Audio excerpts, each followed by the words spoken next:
Hello students, welcome to lecture number 24।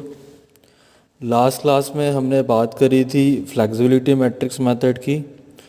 आज हम question start करने वाले हैं फ्लेक्सिबिलिटी मैट्रिक्स मेथड के कि क्या क्या स्टेप्स रहेंगी। लास्ट क्लास में भी मैंने डिस्कस करा था, एक बार मैं यहाँ फिर से रिवाइज कर रहा हूँ कि फ्लेक्सिबिलिटी मैट्रिक्स मेथड में क्या क्या स्टेप्स होने वाली हैं। तो सबसे पहले आपको एक बीम या फ्रेम दे के रखा होगा। तो सबसे पहली स्टेप जो है वो है आपको calculation of degree of redundancy. आपको कैलकुलेट करना है calculation of degree of redundancy. मतलब अगर बीम की बात करूँ मैं तो जनरलाइज लोडिंग के लिए R-3, और अगर मैं वर्टिकल लोडिंग की बात करूँ तो R-2। और सेकंड स्टेप जो रहेगी वो रहेगी मेरी सिलेक्शन ऑफ डिटर्मिनेंट स्ट्रक्चर। मतलब मेरे जो रिडंडेंट रिएक्शंस हैं उसको रिमूव करके मैं क्या करूँगा, डिटर्मिनेंट स्ट्रक्चर बना दूँगा। एक डिटर्मिनेंट स्ट्रक्चर को सिलेक्ट कर लूँगा वो मैं। अब थर्ड स्टेप रहेगी मेरी analysis of determinant structure under the load. कि जो डिटर्मिनेंट स्ट्रक्चर है उसके ऊपर जो लोडिंग आ रही है उसका मेरे को एनालिसिस करना है। मतलब जो डिटर्मिनेंट स्ट्रक्चर अब आ गया है तो जो मैंने रिडंडेंट रिएक्शंस हटाई हैं तो वहाँ पर मेरे को डिस्प्लेसमेंट फाइंड आउट करना है। फोर्थ है आपका analysis of determinant structure under unit value of redundants. मतलब डिटर्मिनेंट स्ट्रक्चर जो है आपका, जहाँ से मैंने रिडंडेंट्स हटाए हैं वहाँ पे क्या लगाऊंगा, मैं वापस unit value of redundants apply करूँगा और वहाँ पर डिस्प्लेसमेंट फाइंड आउट करूँगा। नेक्स्ट स्टेप रहेगी मेरी determination of redundants by compatibility equation. Compatibility equation क्या है आपकी, ये D Q L plus F Q is equal to 0। यहाँ से अगर क्यू मैट्रिक्स निकालना चाहूँ तो क्या हो जाएगा, minus of F inverse D Q L. अब यहाँ पर एफ मैट्रिक्स का क्या हुआ है, इन्वर्स हुआ है। एफ मैट्रिक्स का क्या हुआ, इन्वर्स हुआ है। तो मैं क्या करता हूँ, एफ मैट्रिक्स का इन्वर्स कैसे निकालूंगा ये देखता हूँ।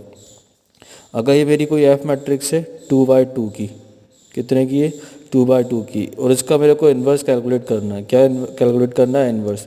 तो इन्वर्स क्या होगा, 1/डिटर्मिनेंट इनटू F11 यहाँ था तो F11 यहाँ आ जाएगा, F22 यहाँ था तो F22 यहाँ आ जाएगा। मतलब ये मैंने इंटरचेंज कर दिए। क्या कर दिए, ये इंटरचेंज कर दिए। और ये जो वैल्यू है मेरी F21 और F12, यहाँ क्या मल्टीप्लाई कर दिया मैंने, माइनस मल्टीप्लाई कर दिया। यहाँ माइनस मल्टीप्लाई कर दिया और ये जो वैल्यूज़ हैं आपस में इंटरचेंज हो गई। तो ये एफ इन्वर्स इस तरह से कैलकुलेट करूँगा। अब मैं क्वेश्चन देखता हूँ कि मेरे क्वेश्चन में क्या क्या है, क्या करना है मेरे को। सबसे पहला क्वेश्चन आया मेरे पास, analyse the continuous beam by flexibility matrix method. ये क्वेश्चन है, analyse the continuous beam by flexibility matrix method. ये एक बीम थी जिसके ऊपर 12 टन और 8 टन की लोडिंग लग रही थी। ए एंड फिक्स था और बी सी जो है आपका सिंपली सपोर्टेड है या हिंज है। तो सबसे पहले मैं फाइंड आउट करूँगा, पहला स्टेप क्या था मेरा, calculation of degree of redundancy. Calculation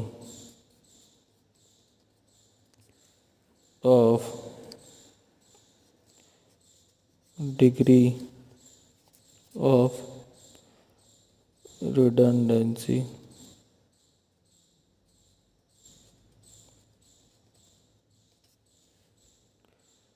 तो इसका जो फॉर्मूला होता है मेरे पास वो कितना है, D A C is equal to R-2। ये किसके लिए, फॉर वर्टिकल लोडिंग। अपन हमेशा बात करते हुए आ रहे हैं क्या, डी ए सी, या इससे पहले अपन जब प्लास्टिक एनालिसिस कर रहे थे तो टी की वैल्यू फाइंड आउट कर रहे थे। तो वही डिग्री ऑफ रिडंडेंसी या डिग्री ऑफ इंडिटर्मिनेंसी कितनी थी, R-2 बीम के केस में। बीम का केस हमेशा वर्टिकल लोडिंग के लिए सॉल्व करता हूँ। अब रिएक्शंस यहाँ कितने हैं, एक वर्टिकल रिएक्शन यहाँ, एक मोमेंट यहाँ, एक वर्टिकल रिएक्शन यहाँ, एक वर्टिकल रिएक्शन यहाँ। मतलब 1 2 3 4, कितनी रिएक्शंस है मेरे पास, 4 रिएक्शंस। तो कितना है, आ गया degree of redundancy 2। Degree of redundancy कितनी आ गई, 2। तो इट मीन्स 2 रिडंडेंट है आपके पास, 2 रिडंडेंट आपको चूज़ करना है और दोनों रिडंडेंट आप क्या करेंगे, रिमूव कर देंगे। 2 रिडंडेंट आप चूज़ करेंगे और उसमें से दोनों रिडंडेंट आर्म क्या करेंगे, रिमूव कर देंगे, जिससे कि स्ट्रक्चर क्या हो जाएगा, डिटर्मिनेंट स्ट्रक्चर में कन्वर्ट हो जाएगा। तो मैं क्या करता हूँ, ये यहाँ से आर बी और यहाँ से आर सी, मतलब ये बी सपोर्ट और सी सपोर्ट हटा देता हूँ। क्या करता हूँ, बी सपोर्ट और सी सपोर्ट जब हटा दूंगा तो मेरे को क्या बन जाएगा, क्या मिल जाएगा मेरे को पास, ये कोई बीम थी, इसके ऊपर ये 12 टन और ये 8 टन का लोड लग रहा है। ये आपका ए पॉइंट था, ये बी था और ये सी था। तो ये मेरे को क्या मिल जाएगा, एक डिटर्मिनेंट स्ट्रक्चर। इसकी जो वैल्यूज़ हैं यहाँ पर बाय डिस्टेंस है 4 metre, this is 2 metre, this is 3 metre and this is 5 metre. तो ये जो वैल्यूज़ हैं ये लिख दी मैंने। तो ये एक डिटर्मिनेंट स्ट्रक्चर में कन्वर्ट हो गया। अब मेरे को क्या करना है, मेरी नेक्स्ट स्टेप क्या थी, analysis of determinant structure under the load. मतलब ये जो लोडिंग आ रही है इसका मैं क्या करूँगा, इस डिटर्मिनेंट स्ट्रक्चर का इस लोडिंग की वजह से एनालिसिस करूँगा। मतलब बी पॉइंट पे मेरे को क्या निकालना है, डिफ्लेक्शन निकालना है, सी पॉइंट पे डिफ्लेक्शन निकालना है। बी पॉइंट पे भी डिफ्लेक्शन निकलेगा और सी पॉइंट पे भी डिफ्लेक्शन निकलेगा। क्यों निकलेगा, क्योंकि रिडंडेंट्स हटाया मैंने, यहाँ से रिएक्शंस हटाई। क्या हटाई हैं, रिएक्शंस। रिएक्शन हटाऊंगा तो डिस्प्लेसमेंट कैलकुलेट करना है, और मोमेंट हटाऊंगा तो स्लोप कैलकुलेट करना है। मोमेंट रिमूव करूंगा तो स्लोप कैलकुलेट करूंगा, और अगर रिडंडेंट हटाऊंगा तो डिस्प्लेसमेंट कैलकुलेट करना है। तो देखता हूँ भाई मैं, analysis of determinant structure under the load. तो मैंने ये आपकी बीम थी, इसको 12 टन और 8 टन का लोड लग रहा था। यहाँ डिस्प्लेसमेंट फाइंड आउट करना है। इसको क्या बोल दिया मैंने, DQL1 और DQL2। ये एलिमेंट्स हैं DQL मैट्रिक्स के। क्या हैं ये, एलिमेंट्स हैं DQL मैट्रिक्स के। मतलब जो आपकी DQL मैट्रिक्स रहेगी वो क्या रहेगी, DQL1 एंड DQL2, ये मैट्रिक्स रहेगी। अब मैं क्या करूँगा, DQL1 की वैल्यू फाइंड आउट करूँगा। तो DQL1 क्या है, DQL1 की वैल्यू क्या है, डिफ्लेक्शन एट, ये B पॉइंट था और ये C पॉइंट था और ये A था। तो deflection at B due to given loading. अच्छा, ये क्वेश्चन मैंने आपको लास्ट क्लास में कराया भी था कि डिफ्लेक्शन फाइंड आउट करना है बी और सी पे। वो इसलिए करा दिया था मैंने कि यहाँ इजीली आप कैलकुलेट कर सकें। तो यहाँ देखता हूँ मैं, deflection at B due to given loading क्या होगा।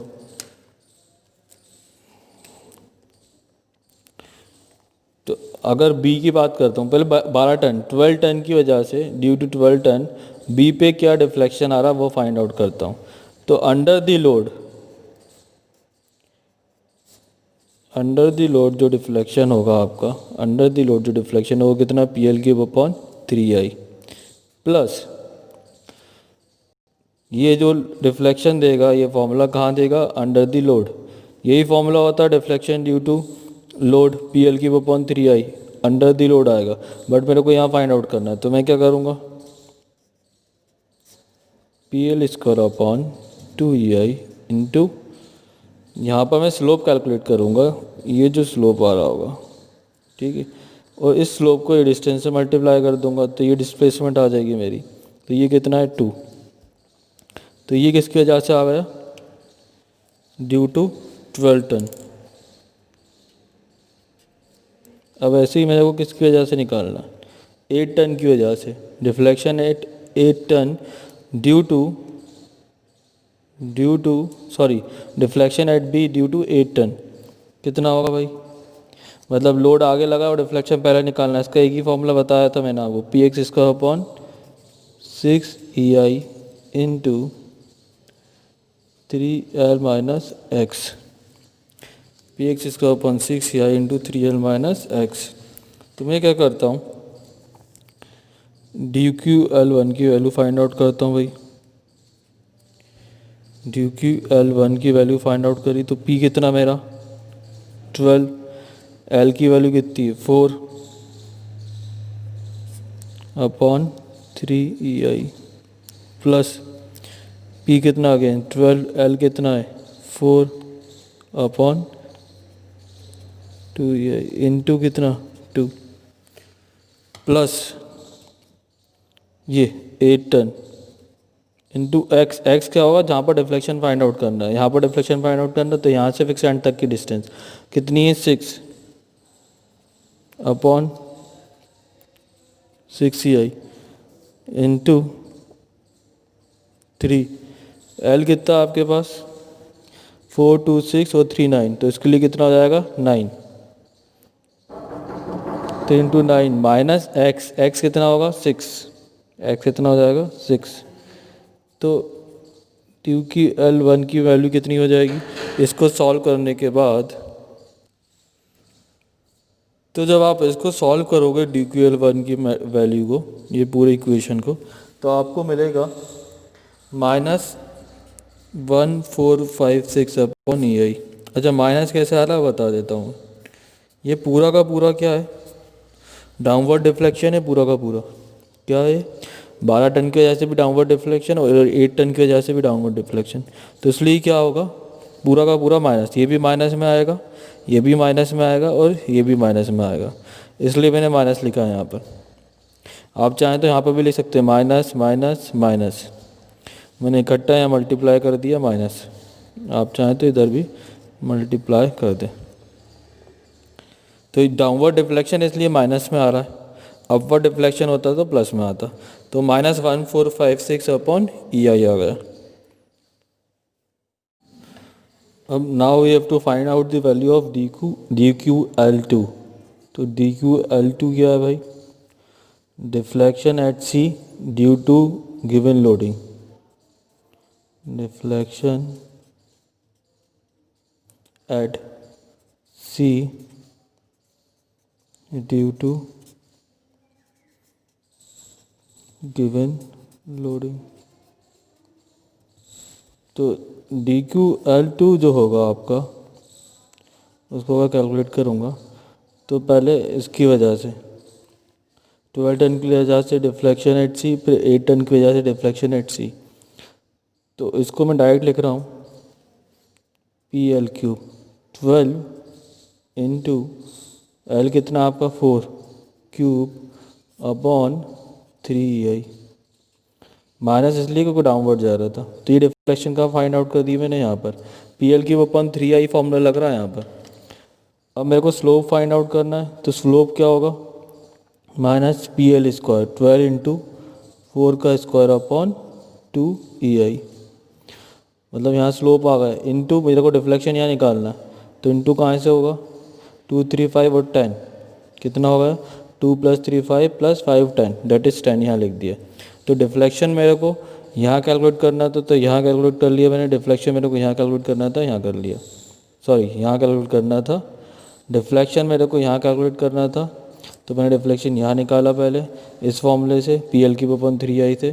फिर यहाँ स्लोप निकाल के इसको मैंने ये मल्टीप्लाई कर दिया, तो ये वैल्यू इसके लिए आ गई किसकी, ये 12 टन की वजह से।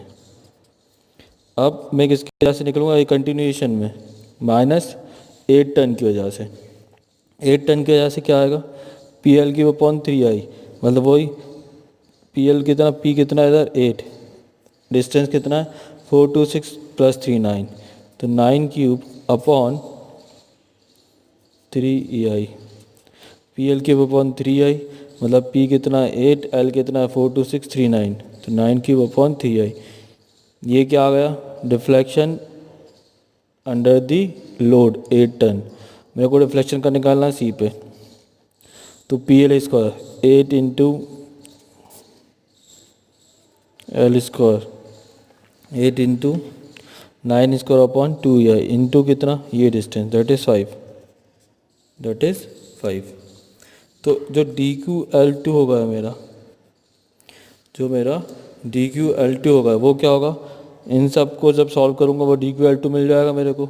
एक बार वो देख लीजिए, डिफ्लेक्शन यहाँ आया है वो कितना है 12 इंटू 4 क्यूब अपॉन 3I। फिर मैंने यहाँ स्लोप निकाल के इस डिस्टेंस से मल्टीप्लाई कर दिया, तो ये वैल्यू मेरी 12 टन की वजह से आ गई। और ये वाली जो वैल्यू है ये किसकी वजह से आई है 8 टन की वजह से। 8 टन की वजह से डिफ्लेक्शन यहाँ पर, फिर डी स्लोप कैलकुलेट कर दिया मल्टीप्लाई बाय डिस्टेंस, तो ये dq/L2 आ गई।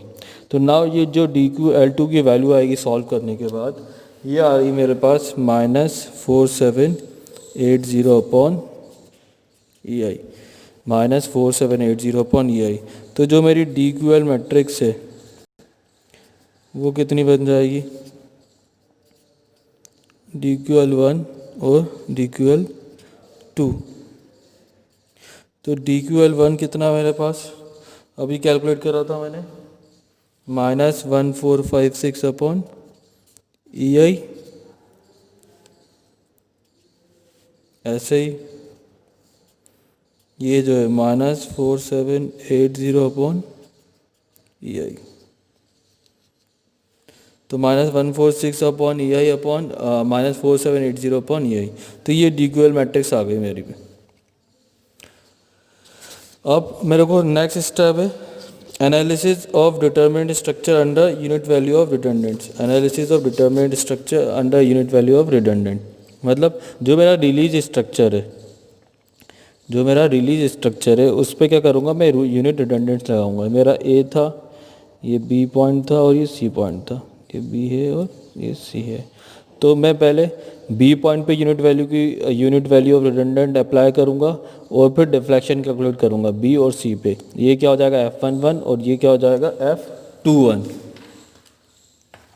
ऐसे ही जब मैं 1 यूनिट का लोड यहाँ अप्लाई करूँगा तो ये क्या हो जाएगा F12 और ये हो जाएगा F22। मतलब अगर ये आपका 1 है और ये 2 है तो ये क्या है, deflection at 1 due to unit load at 1, और F21 क्या है, deflection at 2 due to unit value at 1।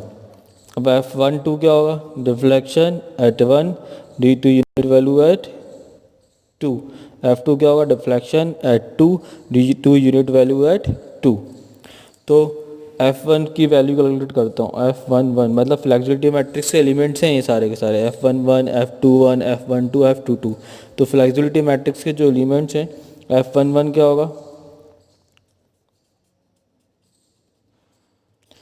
Deflection at 1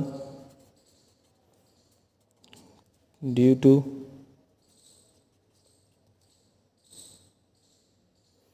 unit load at 1। अच्छा, ये सारे के सारे लोड अपवर्ड क्यों लगाएं, क्योंकि जो रिएक्शंस आ रही थी आरबी और आरसी, उसका डायरेक्शन भी क्या था, अपवर्ड था। उसका डायरेक्शन भी क्या था, अपवर्ड था, जो मैंने रिमूव करी है। तो F11 क्या हो जाएगा आपके पास, वही PL3/3I से डिफ्लेक्शन का फॉर्मूला, PL3/3I। P कितना आपका 1, L कितना, ये डिस्टेंस जो थी आपकी, ये डिस्टेंस थी आपकी 6 मीटर, और ये डिस्टेंस जो थी B से C ये 8 मीटर। तो 1 × 6³ EI। तो जब मैंने इसको सॉल्व करा तो मेरे को मिल रहा है 72/EI। अपवर्ड जा रहा है इसलिए पॉजिटिव आ रहा है, अपवर्ड जा रहा है इसलिए क्या आ रहा है, पॉजिटिव। और डाउनवर्ड होता तो नेगेटिव आता। F11 के बाद में F21 कैलकुलेट करता हूँ, F21। तो F21 क्या होगा, deflection at 2 due to unit load at 1। तो लिख देता हूँ, deflection at 2 due to unit load at 1। तो F21 की जो वैल्यू आएगी मेरे पास, F21 की जो वैल्यू आएगी वो कैसी होगी, फिर को डिफ्लेक्शन यहाँ कैलकुलेट करना पड़ेगा, और फिर यहाँ मतलब यहाँ डिफ्लेक्शन निकालने के लिए PL3/3I, और प्लस यहाँ स्लोप निकालने के लिए क्या, PL²/2I इंटू ये डिस्टेंस दैट इज़ 8 मीटर, तो F21 PL कितना है, P कितना 1, L कितना मेरे पास 6, 1 × 6³ प्लस P कितना है 1 × L, L कितना है 6² 2EI इंटू 8। इंटू 8। तो जब F21 की वैल्यू कैलकुलेट करी मैंने, तो ये मेरे को मिल रहा है F21 216 upon EI, 216 upon EI, ये वैल्यू आ गई मेरे पास। अब मेरे को कैलकुलेट करना है F12 और F22, कैलकुलेट करना है F12 और F22। अब now we have to find out the value of F12 and F22। तो जो F12 है वो किसके इक्वल होगा, F21 के, बाय मैक्सवेल रेसिप्रोकल थ्योरम। कि अगर मैं यहाँ लोड लगाऊंगा, यहाँ डिफ्लेक्शन चेक करूंगा, यहाँ लोड लगाऊंगा, यहाँ डिफ्लेक्शन चेक करूंगा, तो आपस में दोनों क्या होंगे, इक्वल होंगे। आपस में दोनों क्या रहेंगे, इक्वल रहेंगे। इस तरह से देख लेते हैं कि अगर मैंने यहाँ लोड लगाया और यहाँ चेक करा, और यहाँ लोड लगाया, यहाँ डिफ्लेक्शन चेक करा, तो ये दोनों आपस में डिफ्लेक्शन क्या होंगे, इक्वल होंगे।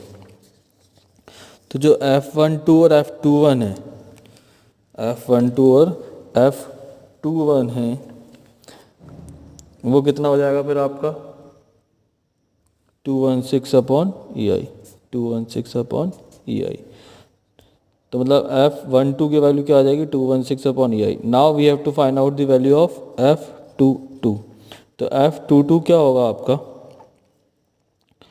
यहाँ पर डिफ्लेक्शन F22 क्या होगा, PL³ अपॉन 3I, डायरेक्ट यही फॉर्मूला आ जाएगा। तो P कितना है 1, L कितना है 6 + 8 दैट इज़ 14³ अपॉन 3I। तो ये जो वैल्यू आ गई 1 × 14³ अपॉन 3I, जब इसको मैंने सॉल्व करा तो ये मिल गया मेरे पास 914.67 अपॉन EI, 914.67 अपॉन EI। अब मेरे को फाइंड आउट करनी है फ्लेक्सिबिलिटी मैट्रिक्स पुट करने की। फ्लेक्सिबिलिटी मैट्रिक्स में पुट कर देता हूँ ये पूरी की पूरी। क्या करूँगा, फ्लेक्सिबिलिटी मैट्रिक्स में पुट कर दूंगा पूरी की पूरी। तो क्या हो जाएगी flexibility matrix, F11, F12, F21 और F22। तो जो F11 की वैल्यू थी आपके पास वो है 72 अपॉन EI। F11 की वैल्यू कितनी है 72 अपॉन EI। F12 है 216 अपॉन EI, और F21 क्या है, वो भी 216 अपॉन EI, और ये कितना हो जाएगा 914.67 अपॉन EI F22। अब मेरे को इसकी इन्वर्स की ज़रूरत पड़ेगी। किसकी पड़ेगी, इन्वर्स की रिक्वायरमेंट है। तो इन्वर्स के लिए क्या करना पड़ेगा देखता हूँ। तो अब मेरे को इसका इन्वर्स कैलकुलेट करना है। तो इन्वर्स के लिए मैं एक काम करता हूँ,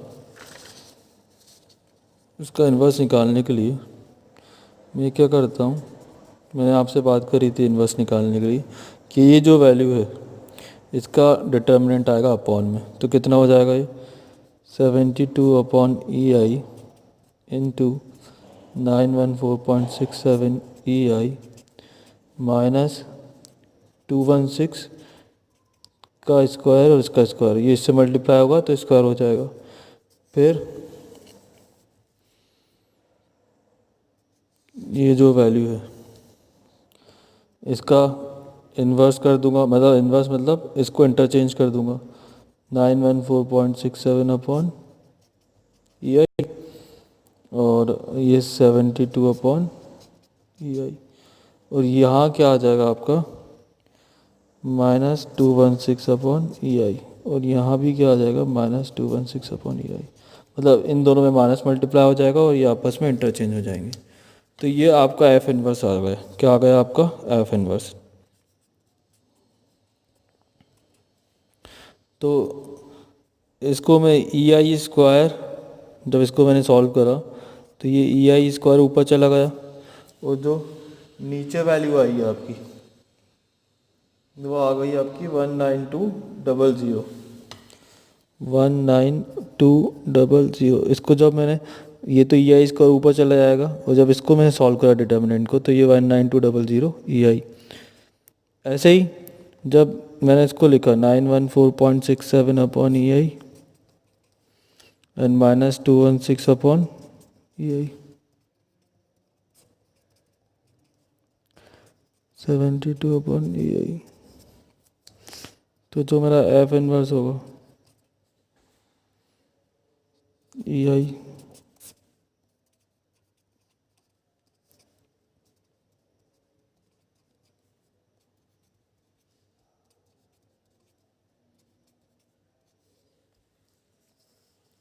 ये आपका क्या हो जाएगा, इन्वर्स आ जाएगा। क्या आ गया आपका, इन्वर्स आ गया। अब आपको क्या कैलकुलेट करना है, कॉम्पिटिबिलिटी इक्वेशन में पुट कर दूंगा ये। अच्छा, इसमें आपका क्यू मैट्रिक्स आपने अभी निकाली नहीं। Q matrix simple redundant matrix होगी आर बी और आर सी की। क्यू मैट्रिक्स क्या होगी, रिडंडेंट मैट्रिक्स रहेगी आर बी और आर सी की। तो मैं ये सारी जो Q matrix F inverse matrix ये कॉम्पिटिबिलिटी इक्वेशन में पुट कर देता हूँ। तो इसमें पुट करके देखता हूँ क्या आता है आंसर।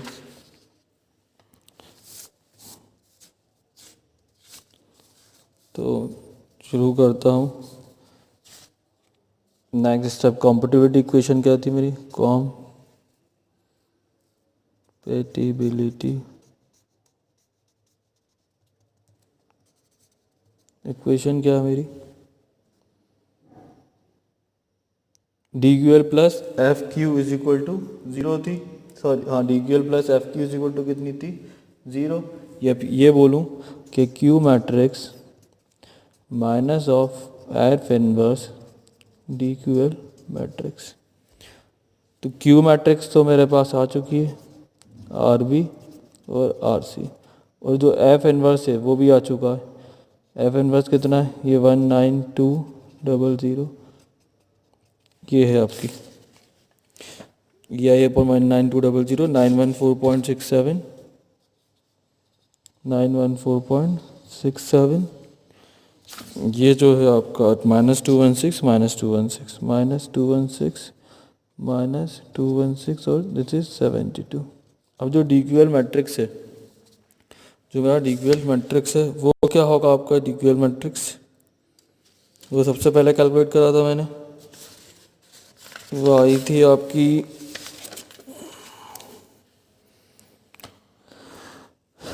-1456/EI and -4780/EI।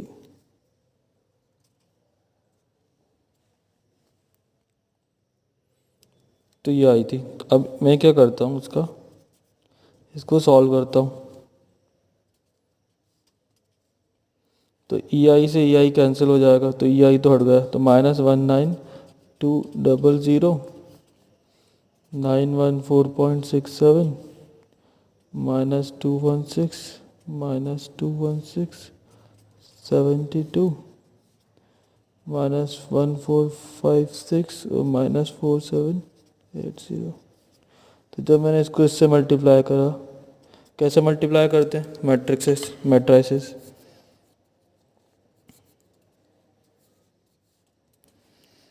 इसको इससे, ठीक है। क्या करूँगा, मल्टीप्लिकेशन कैसा होता है, 914.67 इंटू -1456 -216 -4780। ठीक है, ऐसे ही -216 -1456 प्लस 72 इंटू -4780।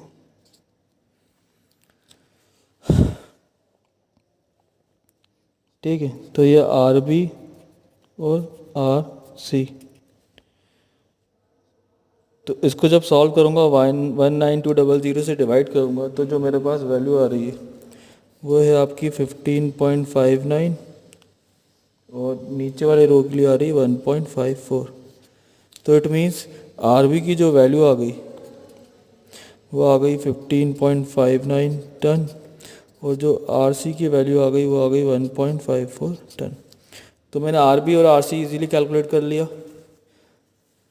तो इस तरह से ये मैंने एनालिसिस कर लिया। अब अगर आपको इसका डायग्राम बनाना है, इसका क्या करना है मेरे को, अगर डायग्राम बनाना है तो मैं क्या करूँगा, moment at A B and C calculate कर लूँगा, moment at A B and C calculate कर लूँगा। अब मेरे आर बी की वैल्यू जो है मेरे पास वो 15.59 टन है, और जो आर सी की वैल्यू है वो मेरी लिखी हुई 1.54 टन, 1.54 टन। तो मेरे को क्या कैलकुलेट करना है, ये आपका ए था, this is B and this is B. तो moment at C, moment at C कितना होगा, 0। ऐसे ही मोमेंट एट बी की वैल्यू कितनी होगी, R C into 8 and minus 8 into 3, R C into this distance 8 और 8 इंटू कितना, ये डिस्टेंस 3। तो जो एम बी की वैल्यू आएगी, आर सी की वैल्यू पुट कर देता हूँ 1.54। तो 1.54 इंटू 8 माइनस 8 इंटू 3, जब इसको सॉल्व करा मैंने तो ये मेरे पास आ गया -11.68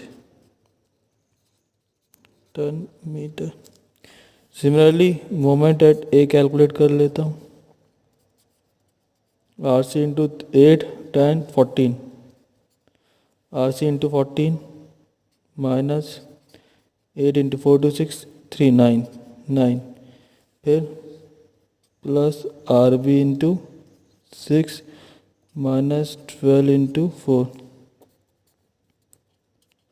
तो आर सी की वैल्यू 1.54 और आर बी की वैल्यू 15.59 पुट कर दी। तो एम ए की वैल्यू जो आएगी, जब इसको सॉल्व करा तो एम ए की वैल्यू आ गई आपकी -4.9 टन मीटर। तो ये आपके मोमेंट एट ए और मोमेंट एट बी आ गए। तो अब जो आप बेंड मोमेंट डायग्राम बनाते थे उस तरह से आप बेंड मोमेंट डायग्राम बना सकते हैं। ठीक है बेटा, थैंक यू।